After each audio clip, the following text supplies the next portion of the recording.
Yo, what is up mga binating? Sana masarap ulam nyo. Ngayong Friday ay Tambike ng Retro Boys Laguna. So nandito tayo sa Brusam and they will walk around ko kayo sa mga pumunta ng Tambike. Madaming mga baguhan, mga aspirants. So tara, eto, unahin natin si Miko. So, CR152, Scrambler build.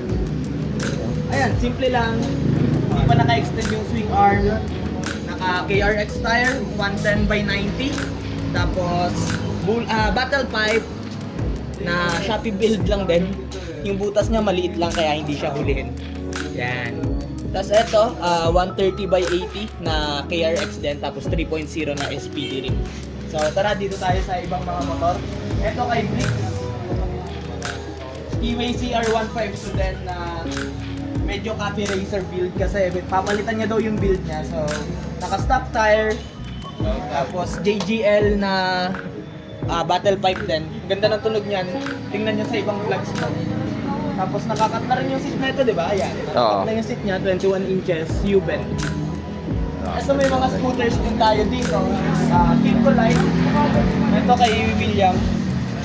Kimco Like na 125, 150. 125. Ay, 150. 150 na Kimco Like. Tapos ito kay JC, cameraman natin. Daily bike. Daily bike niya. Ito medyo madiin po guys kasi bigat ng pyesa na ito. 4.0 Red Indian. Magkano to? 3.3. 3.3 isang piraso.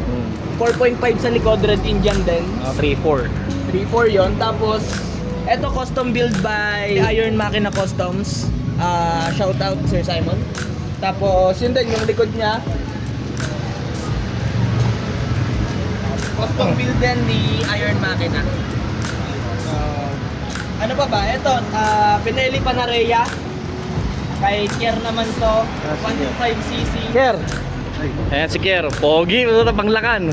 125cc Pinelli Panarea, sobrang guwapo. Pero loyal may-ari na ito. Yes. That's right. Ito madiin.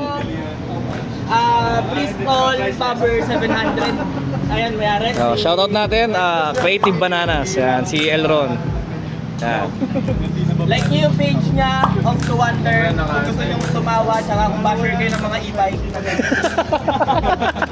Ito yung Ito. Ay, Sean. Sean. Sean. Ano yung Sean? Ayun, si Sean. Yan, si Sean.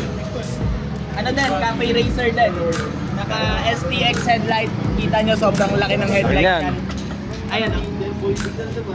So ano to, T-Smoggy itong mga gantong build.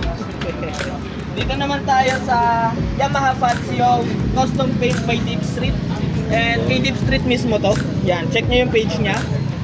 Napakagandang Yamaha Fazio, simple lang pero ang lakas ng dati. Ito another keyway kay Miko.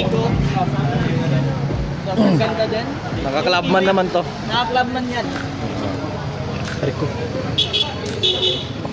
So ayan, naka-clubman. Tapos ito sa mga gusto ng storage, pwede nyong gawin to. Para lang siyang cowling pero bag siya. So malalagay niyo yung mga gamit niyo. Tapos ito.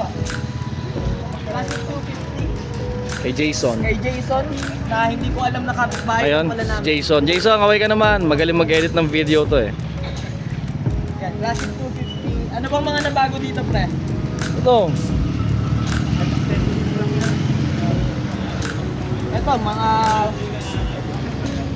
naglagay siya ng ano dito, ng bracket. Tapos wala naman masyadong nabago pero di ba kahit wala kang baguhin sa Rusi, Classic 250 pogi na talaga. Pogi na. Kaya sa mga brand hater dyan, maganda ang Classic 250. Yes, ayan o. Brusco. Katabi niya, ito din, Classic 250 din. So, sino namang mambabashit sa ganito kagandang motor? Bumper, kita nyo naman. Ang concept nito ay Sportster and malapit niya ng Magaya. Sobrang ganda ng pagkakabuild ni Jason dito. Ayan, gulong. Yung gulong niya, Red Indian din. So, mag-utol sila kaya na pareho silang naka-Red Indian. Ito, Justin Bieber concept. Kita nyo naman gawa ni Deep Street yan. Kimco Like. Nakita nyo na to sa reels ko sa Facebook. Kaya, ayan, ganda. Tingnan nyo yung pintura. Deep Street din.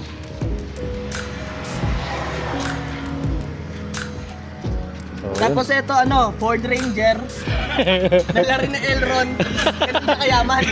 Saka dalawa yung sasakyan na dala niya. Sinakay niya yan dun, oh. So yun lang mga binati. Sa Sunday may ride kami. Kung gusto nyo sumama, welcome kayo.